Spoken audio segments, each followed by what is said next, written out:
Nous sommes mardi 10 octobre 2023. Bonjour madame, monsieur, bienvenue dans cette édition de journal. La rentrée judiciaire des cours d'appel et des tribunaux au titre de l'année 2023-2024 a été officiellement lancée hier à Cotonou. Le compte rendu est à suivre dans cette édition. L'état actuel du pont de Djonou à Godomain dans la commune d'Abomey-Calavi inquiète les usagers de la route. Les forces du Hamas sont en guerre contre Israël. 3 jours après cette attaque, quelle est l'évolution de la situation? On vous en parle en fin d'édition.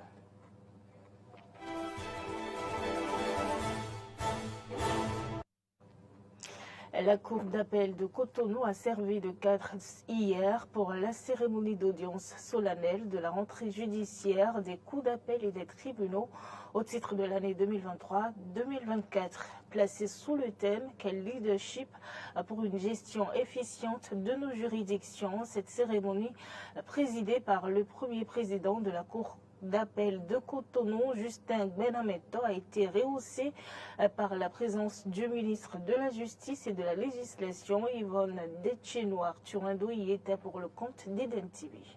Était convié à cette audience solennelle le président, procureur général et conseiller de la Cour suprême, les avocats du barreau béninois, les présidents des cours et tribunaux, des chambres des notaires, huissiers et commissaires-priseurs, les présidents des juridictions et procureurs de la République, les membres de la compagnie judiciaire, les responsables des confessions religieuses et autorités politico-administratives. Cette rentrée judiciaire vise à exposer au garde des Sceaux le fonctionnement de la justice au cours de l'année écoulée, lui présenter des doléances et annoncer des perspectives d'action pour la nouvelle année. À la Cour d'appel de Cotonou, l'année judiciaire 2022-2023 s'est achevée avec un effectif de 12 magistrats, dont le président de la Cour. 12 magistrats, 11 conseillers et le président. Et 2 au parquet général, le procureur général et son substitut général. La Cour était animée au cours de cette période par 11 greffiers. Le chef de l'État, Patrice Talon, et son gouvernement ont fourni beaucoup d'efforts afin de mieux équiper le secteur judiciaire. Ces efforts ont été reconnus par Justin Benameto, qui n'a pas manqué de remercier le ministre garde des Sceaux et surtout le président de la République. Monsieur le garde des Sceaux, nous savons que le gouvernement fait tout ce qui est nécessaire pour mieux équiper le secteur judiciaire et mettre les acteurs de la justice à l'abri des besoins. Cet effort du gouvernement s'est accru depuis le 18 avril 2023, date de votre arrivée, et nous n'en voudrions pour preuve l'augmentation substantielle de nos budgets pour l'exercice 2024. Cette rentrée judiciaire est placée sur le thème « Quel leadership pour une gestion efficiente de nos juridictions ?» Un thème très évocateur dont le mot-clé « leadership » retient les attentions. Les qualités nécessaires au leadership sont capitales et indispensables pour l'appareil judiciaire. Au chapitre de ces qualités nécessaires au leadership, je mentionnerai l'exemplarité, le partage et l'humilité. Il est indiscutable que nous enseignons mieux par ce que nous faisons que par ce que nous professons. De même, le commandant qui fait ce qu'il ordonne est sans doute le mieux obéi.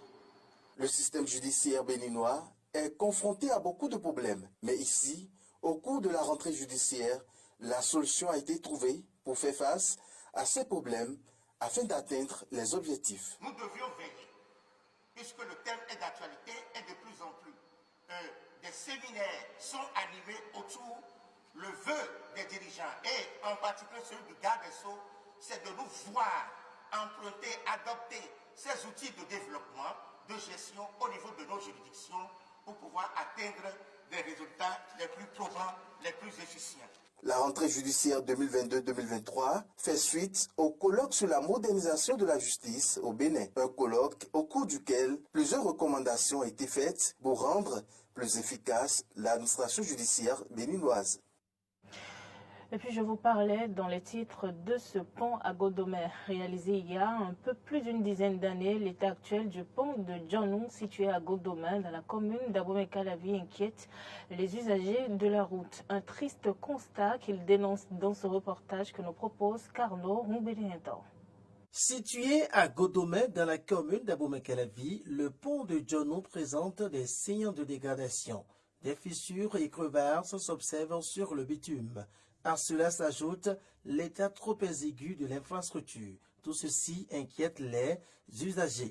Il y a des fissures sur le pont, ce n'est pas bon. Lorsque vous êtes à moto, à ce niveau précis, lorsque vous arrivez à ce niveau, ça vibre, le guidon vibre en fait.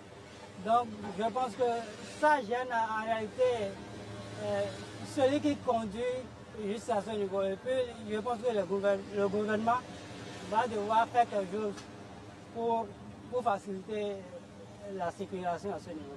Ce n'est pas une bonne chose. Il faut vite que le gouvernement ou les autorités de la région pensent à faire quelque chose.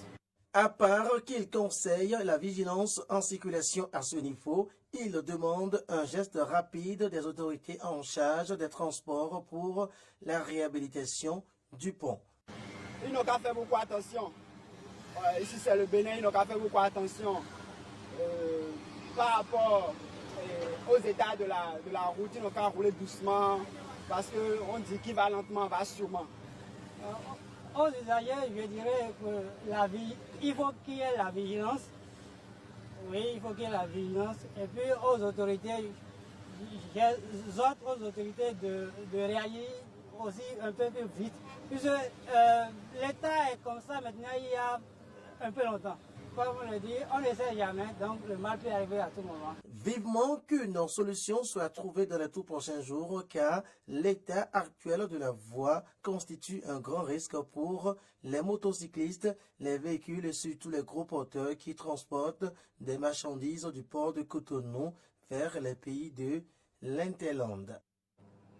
Et puis on reste toujours à Godomé. Impossible aujourd'hui de circuler dans certaines voies à Godomé. De l'avant passant par Jean Plia à l'avant Paul Dosso, les voies sont dégradées. Et cela n'est pas sans conséquence sur la vie économique et sur celle des usagers. Arthur Indo pour le reportage. Entre pièges à hommes et dénivellement, les usagers des voies de Godomé sont soumis à un véritable parcours de combattants. Notre voie là, vraiment, c'est pénible. C'est trop difficile à traverser. Et voilà que c'est une déviation. Voilà, notre déviation n'est pas praticable. Du tout pas. Parce qu'il y a l'eau qui dérange et il y a encore les caillasses qui nous dérangent beaucoup. Et passer là, c'est difficilement. Même si la pluie tombe aussi là, l'eau là, c'est trop. On va parler là, on va passer là, c'est difficile. Là-bas, c'est gâté, hein, c'est trop gâté. Et qu'on passe avec la moto pour passer par ici là. La moto là, la voie là, c'est pas bon. Des grognes se font pourtant entendre et les autorités à tout moment passent par ici et elles voient tout ceci, mais elles ne réagissent pas. Les usagers ne comptent pas baisser la garde, ils proposent ceci. Au CQ, au CA, au maire, bon. De plaider notre cas. Il va venir regarder la voie, il va dire les gens qui attendent de travailler sur la voie, bon, mais les sables. On demande au CA pour regarder la voie qui passe par ici là. Sinon, la voie qui est là-bas, goudron là, on bloque là-bas tout le temps. On n'a pas la voie pour passer par là-bas. À cause de ça, on passe par ici. Le camion de sable, on va aller voir là-bas pour passer. Sinon, là-bas, c'est pas bon. En tout état de cause, il urge que ces rues soient remises en état afin de permettre à la population de vaquer librement à ses occupations. Et puis, en dehors du Bénin, en Côte d'Ivoire, le président Alassane Ouattara a dissous son gouvernement ainsi que le Premier ministre. Suivez les explications d'un expert. La Côte d'Ivoire va connaître dans les prochains jours un nouveau gouvernement. Le président ivoirien Alassane Ouattara a pris la décision par décret ce vendredi 6 octobre de dissoudre le gouvernement de Patrick Hachi. Ce dernier était à la tête de l'exécutif ivoirien depuis le 6 mars 2021. Dans les rues d'Abidjan, cette décision ne surprend pas plus d'un.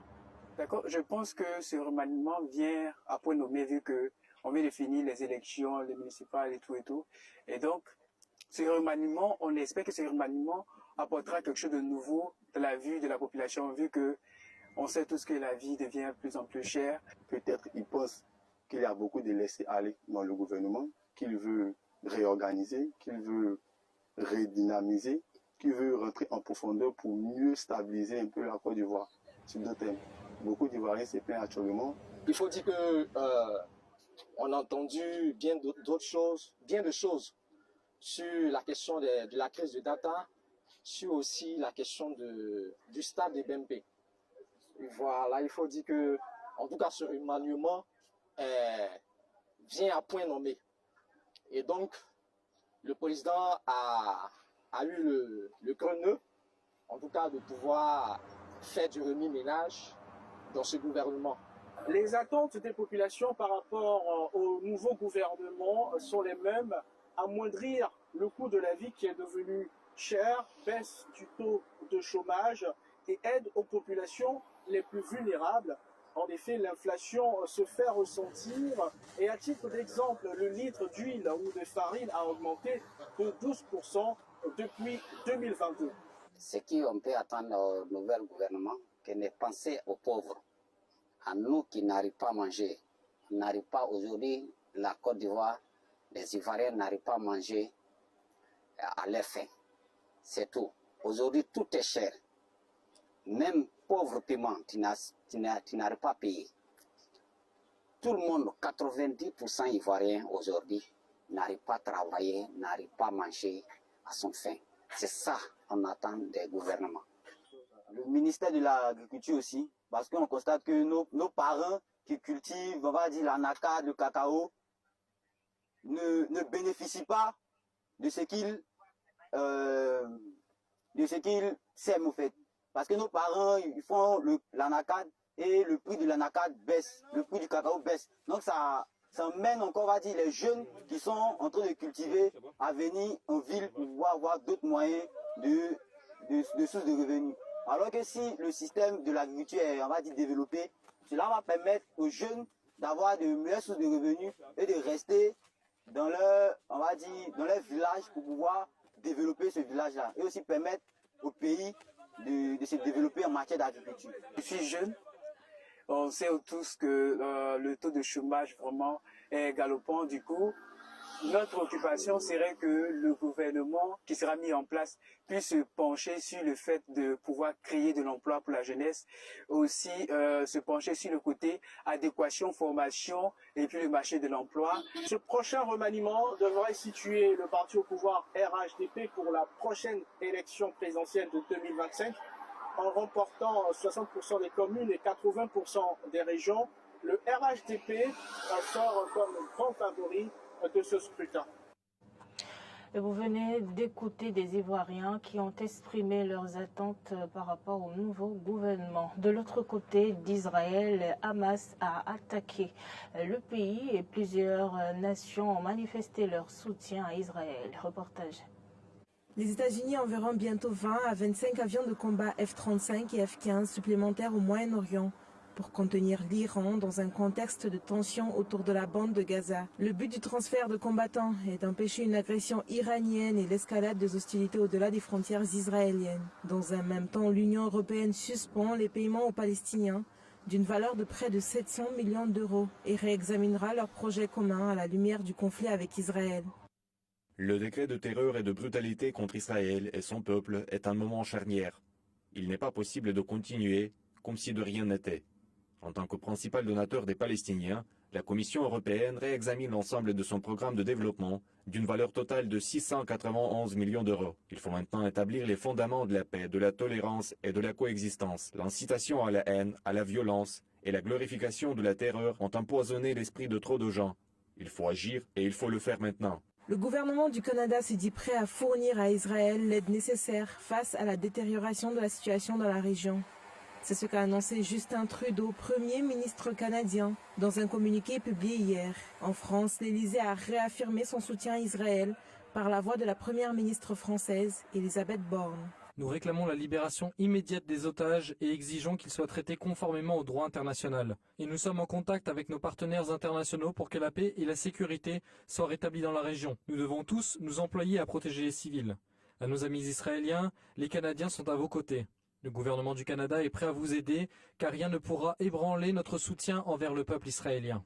Dès hier, par la voix du président de la République, la France a condamné les attaques terroristes menées depuis la bande de Gaza contre Israël. Les Israéliens ont droit à la sécurité. Nous sommes aux côtés des victimes, de leurs familles et de leurs proches.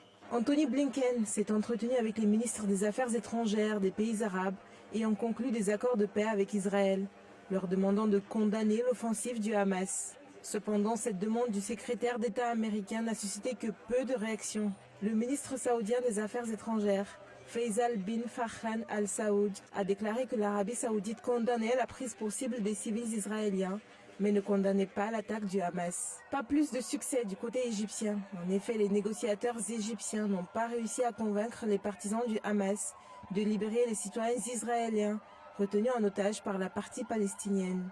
De gros efforts diplomatiques pour tenter d'apaiser la situation, notamment des entretiens téléphoniques entre M. Blinken et ses homologues dans la région, n'ont pas abouti à des résultats immédiats. Les responsables égyptiens ont déclaré de leur côté que leurs négociateurs n'avaient pas réussi à convaincre les factions palestiniennes de libérer les prisonniers blessés israéliens. De son côté, Yuval Wax, un haut responsable de l'ambassade israélienne à Pékin, se montre déçu de la réaction chinoise. En effet, le diplomate israélien a affirmé hier qu'Israël s'attendait à une condamnation plus ferme du Hamas de la part de la Chine, un pays qu'il considère comme ami. Quand des personnes sont tuées, massacrées dans les rues, ce n'est pas le moment d'appeler à une solution à deux États.